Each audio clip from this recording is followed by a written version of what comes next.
Tutorials. On this tutorial, I'm going to show you guys how to fix flyaways in your subject's hair. So I have a couple pictures here I want to point out a few things on and show you a couple different methods on how to clean up flyaways. So I have a picture here of Vivian and one of Olivia. Both of them, they were just outside playing. So if you have children, you'll know that usually their hair is a mess when they're outside playing, especially if it's windy at all.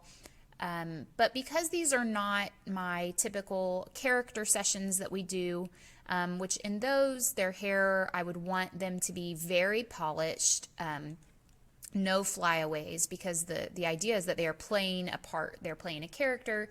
A lot of times these characters are cartoons, so they're not going to have, you know, flyaways or whatever. They're going to be very put together. Whereas these are children in their natural setting, so I feel like they should have some of that, you know, kind of chaos.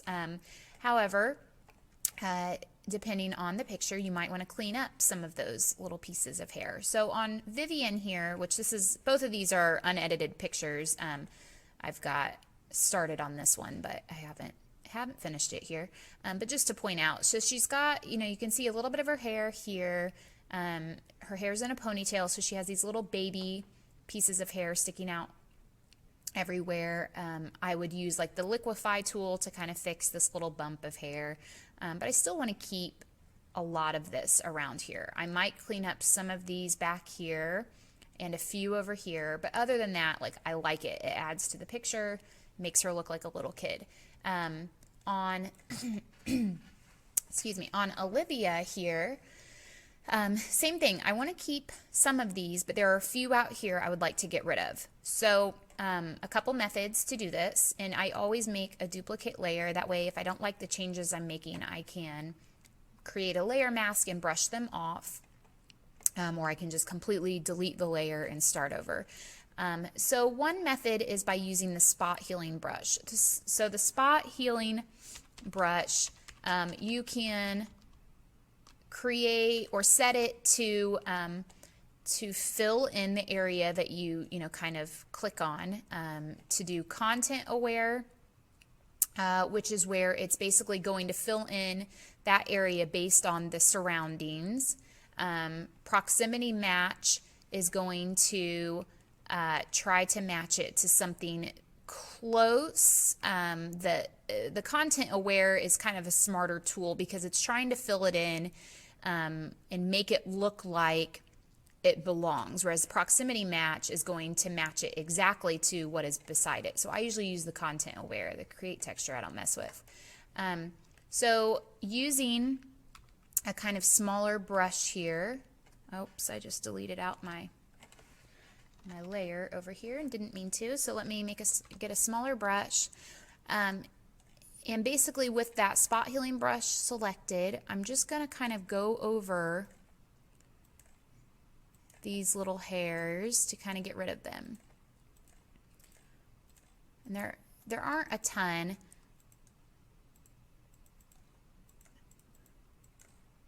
And like I said, I want to keep some of them up here. I like all of these over here. And if it starts to get kind of blurry, then that's when you want to use this other method. So I've kind of cleaned up, you know, that. She obviously, you know, she's on a pretty blurred background because of the lens that I chose. But if I wanted to clean up, you know, this area in here, then I'm going to go into the next method, which you could use this for the whole thing if you wanted to, instead of using the spot healing brush. But that is by using the clone stamp tool. So the clone stamp will be your best friend for editing pictures if you are not just doing, you know, the basic editing a face or whatever. But even so, there are very few pictures where I don't use the clone stamp tool. You know, when you're doing a picture of a kid, you know, when you zoom in on their faces, a lot of times they have little imperfections that, yes, make them then, but sometimes you want to clean up. So like, for instance, looking at Olivia, she has this little tiny, what do you call those? Is that a blood vessel, an artery, I don't know. Clearly I don't know what I'm talking about here. But this, you know, this little mark here that I would want to clean up. It's not a big deal, but it's something that by cleaning it up, then no one would ever have known that it was there. It's not the same as removing a birthmark, a freckle, a beauty mark, you know, anything like that that you would want to keep on there. This is something I feel like is not a big deal to remove.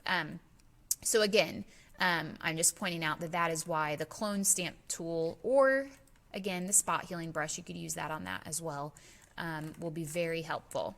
So going back to her hair, I want to clean up this little bit here and this, where it kind of blurred into the background. So I'm going to make my brush a little bit bigger. I usually set my opacity at about 15 or 20. I want to make sure that I'm on a soft brush, so you want the hardness to be all the way down. And when you're using the clone stamp tool, you have to hit, I have a whole separate tutorial on this, but you want to hit the Alt key on your computer. I work on a PC, not on a Mac. So, and you just basically, you hit the Alt key and click your mouse on the area that you want to sample or that you want to clone. So I want to clone this area right up here, and then I'm going to click down here, and that will just kind of get that right out of there.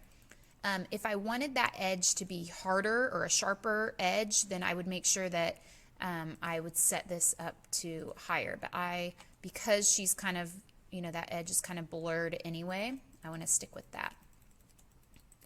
So I'm just kind of going over this. You want to be careful that you don't start to duplicate your background too much.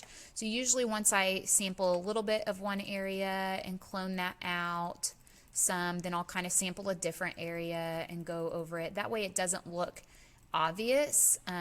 The last thing you want is for a spot somewhere to look like it's repeated over and over and over, because then it is very obvious that you have edited your, you know, that area. So I don't want to get rid of too many here, but we'll just to show you what this would look like. And I'm going to keep, she's got a crazy one up here. I'm going to keep some of these. These ones at the very top that are just kind of sticking off of the screen, I'll get rid of those. But I want to keep these ones kind of closer to her. So let me zoom out.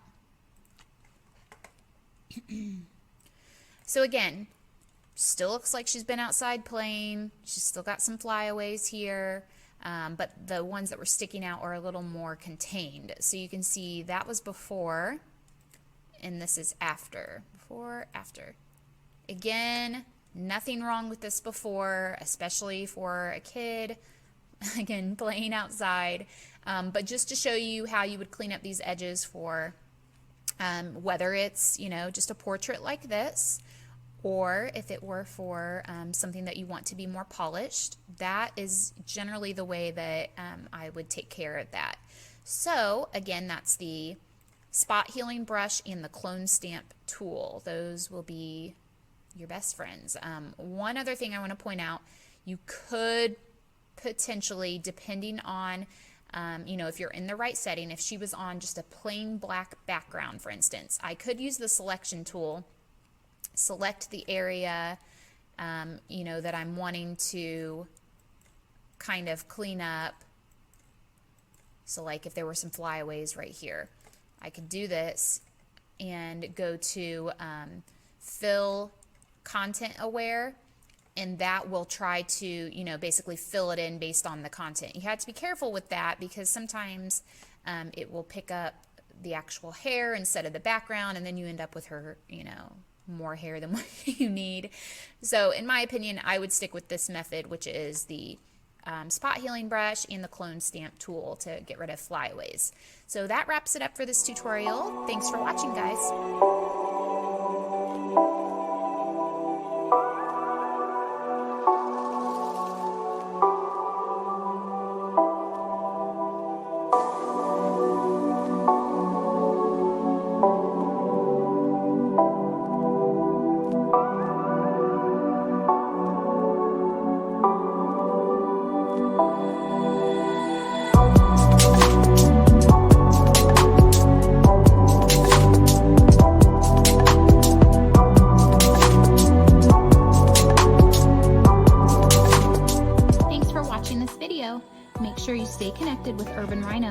social media. And don't forget to give this video a thumbs up, comment below, and of course, subscribe to our channel.